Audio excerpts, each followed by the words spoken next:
السلام عليكم ورحمة الله وبركاته. الحمد لله الذي هدانا لهذا وما كنا لنهتدي لولا أن هدانا الله، والصلاة والسلام على أشرف الأنبياء والمرسلين وعلى آله وصحبه أجمعين. Ndugu zangu, baada ya kumshukuru Allah subhanahu wa ta'ala na kumtakia rehema kiongozi wetu mtume wetu Muhammad sallallahu alayhi wasallama, hapana budi kumshukuru Allah subhanahu wa ta'ala. Ama kwa hakika Allah subhanahu wa ta'ala ndiye aliyetujalia sisi kukutana katika mazingira haya, na si vinginevyo ni kwa lengo la kumtukuza Allah subhanahu wa ta'ala. Tukio hili ni tukio adhimu, tukio muhimu kabisa, tukio ambalo linatoa hamasa kwa vijana, watoto mpaka watu wazima ambao hawajapata fursa ya kukaa kwa ajili ya kujifunza elimu ya Allah subhanahu wa ta'ala.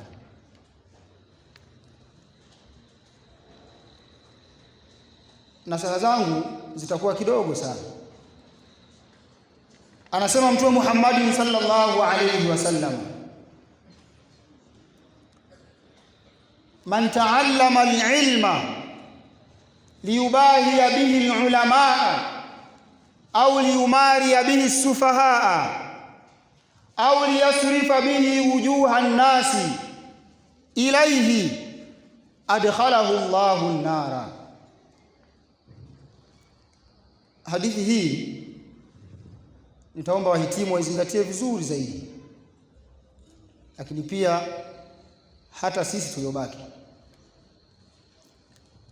Yeyote yule ambaye ataisoma elimu ya Allah subhanahu wa ta'ala kwa sababu au kwa ajili ya kwenda kuzozana au kubishana na waalimu au wajuzi wa elimu zaidi yao,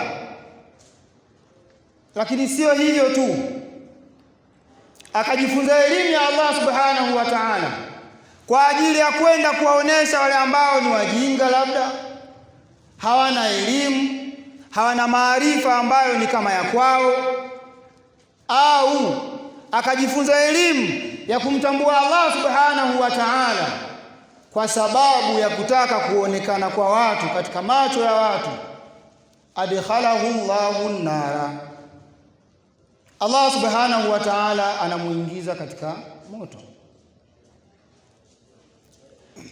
Moto ni adhabu kubwa ambayo ameiandaa Allah subhanahu wa ta'ala siku ya kiyama kwa wale ambao watakaokosea. Sasa sisi baada ya kuwa tumejifunza elimu yake, hatutaraji kuwa na makosa ya aina yoyote ili kuzipata radhi za Allah subhanahu wa ta'ala kutokana na elimu ambayo tumeipata. Malengo ya elimu, miongoni mwa malengo hayo ni kwenda kuifikisha elimu kama alivyotaka Mtume Muhammad sallallahu alayhi wasallam. Baada ya kujifunza, hatuna nafasi wala fursa ya kwenda kukaa meza moja na ustadhi, mwalimu. Almuhimu tu mtu anayekuzidi elimu ukaanza kujadiliana naye kwa namna ambayo sio nzuri, kwa namna ambayo haieleweki, na wala Mtume Muhammad sallallahu alayhi wasallam hajatufundisha namna hiyo. Yani likawa lengo la kusoma kwetu ni kwenda kuwaonesha labda watu wajinga au ambao hawajasoma kwamba na mimi sasa nimesoma, jamani hebu nioneni. Elimu ya dini, ndugu zangu, haihitaji macho ya watu, haihitaji muonekano wa watu kwamba watakuona vipi wewe kutokana na elimu yako uliyojifunza. Ili kuepuka moto wa Allah subhanahu wa ta'ala, ni kushikamana na yale ambayo tumejifunza kwa kuyafanyia kazi ipasavyo.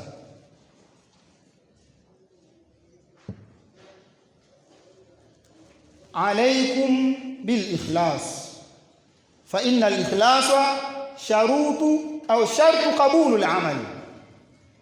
Lazima tuwe na ikhlas, tuwe na nia thabiti ya kile ambacho tumejifunza. Kwa nini? Kwa sababu matendo ambayo tunayafanya kwa mujibu wa kile tulichojifunza, basi yanakwenda kwa Allah subhanahu wa ta'ala. Na ili matendo ya mja yakubaliwe, ni lazima awe na ikhlas katika matendo yake.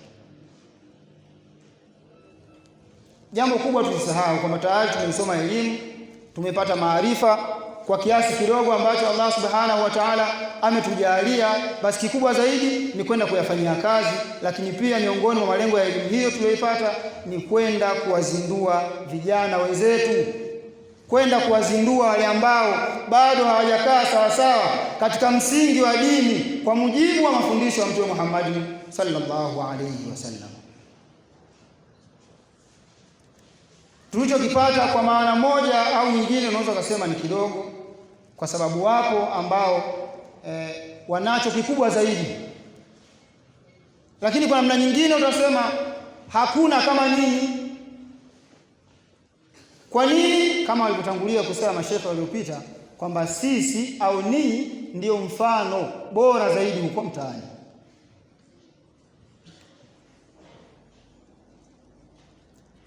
Elimu ya dini hii hakuna lengo ambalo limeambatanishwa na elimu ya dini ya kusema kwamba jamani, elimu ya dini inakwenda duniani watu wakajifunze, lakini pia wawe mabilionea, wawe mamilionea kupitia elimu ya dini.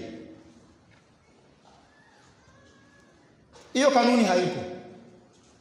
Lakini kama haipo, maana yake ni nini? Twende tukafanyie kazi, tukafundishe, tukawakumbushe waliosahau. Kwa kufanya hivyo tutakuwa na radhi za Allah subhanahu wa ta'ala duniani hapa tulipoipata elimu ya dini, lakini pia mpaka kwa Allah subhanahu wa ta'ala siku ya Kiyama. Elimu haina mwisho, hasa elimu ya dini haina mwisho, ni endelevu. Imamu Shafi'i anasema kwamba kila mwanadamu anapozidi kujifunza zaidi, hapo ndipo anapokuwa anagundua, yaani wakati anaendelea kujifunza, na muda huo ndipo anapoendelea kujua ya kwamba ujinga wake bado ni mwingi. Yaani wakati anajifunza na wakati huo pia anasema bado nina ujinga. Kwa nini anasema ana ujinga wakati huo akijifunza? Anamaanisha ya kwamba unapokuwa unajifunza, maana yake kuna vitu vinazidi kufunguka zaidi, kwamba hiki sikijui, maana yake nitakana nikifahamu. Lazima uongeze muda wa kusoma, kama ni chuoni, kama ni mtaani, kuuliza, kukaa sehemu ujifunze, lazima uongeze muda. Sasa na sisi hatuwezi ukasema tumetosheka, tumemaliza tayari na kwenda mtaani, basi nitajumuika na watu wa mtaani kama ambavyo wapo wao wanapoishi maisha ya mtaani. Hapana, twende tukaishi mtaani kwa mujibu wa mazingira ya dini yanavyotaka sisi, kwa mujibu wa kile ambacho tumekisoma kwa mafundisho ya Mtume Muhammad sallallahu alayhi wasallam. Kwa kufanya hivyo, ndugu zangu, tutakuwa ni wenye kufanikiwa baada ya hapa, baada ya mahafali hii, lakini pia mpaka baada ya umauti wetu. Miongoni mwa sadaqatun jariya ni swala zima la elimu yenye manufaa. Kwa hiyo kama elimu hii yenye manufaa na walimu wetu sadaqatun jariya hiyo wanaipata muda huu, hata kabla hawajafariki, kabla hawajaondoka katika hii dunia, wanapata malipo yao. Kuanzia mwanzo walipokubali kukaa na sisi, wakatufundisha, wakatoa muda wao kwa ajili yetu sisi, wakavumilia makosa yetu, wakavumilia yale ambayo yote tulikuwa tukiyafanya hayapo katika misingi ya kiwanafunzi, lakini walikubali kuyavumilia na wakatupa elimu yao. Na sisi vile vile tuyahamishe yale ambayo tumeyachukua na kuyapeleka sehemu ambazo zinastahiki.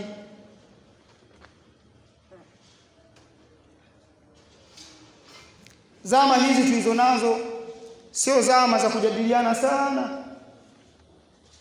sio zama za kukaa na kuanza kumchunguza mtu alifanya nini, ikawa namna gani, kwa namna gani. Hapana, sio zama za maneno mengi, ni zama za kuyafanya matendo yaliyokuwa ya kheri, na miongoni mwa matendo yaliyokuwa ya kheri ni kuifikisha hii elimu ambayo tumeipata. Ndugu zangu, nakupongezeni na ninawapongeza sana, na Allah subhanahu wa ta'ala awajalie kile ambacho mlikisoma basi kikawe ni mfano hapa duniani na kesho akhira kwa Allah subhanahu wa ta'ala. Wa bihadha alqadr yakfi. Wassalamu alaykum wa rahmatullahi wa barakatuh.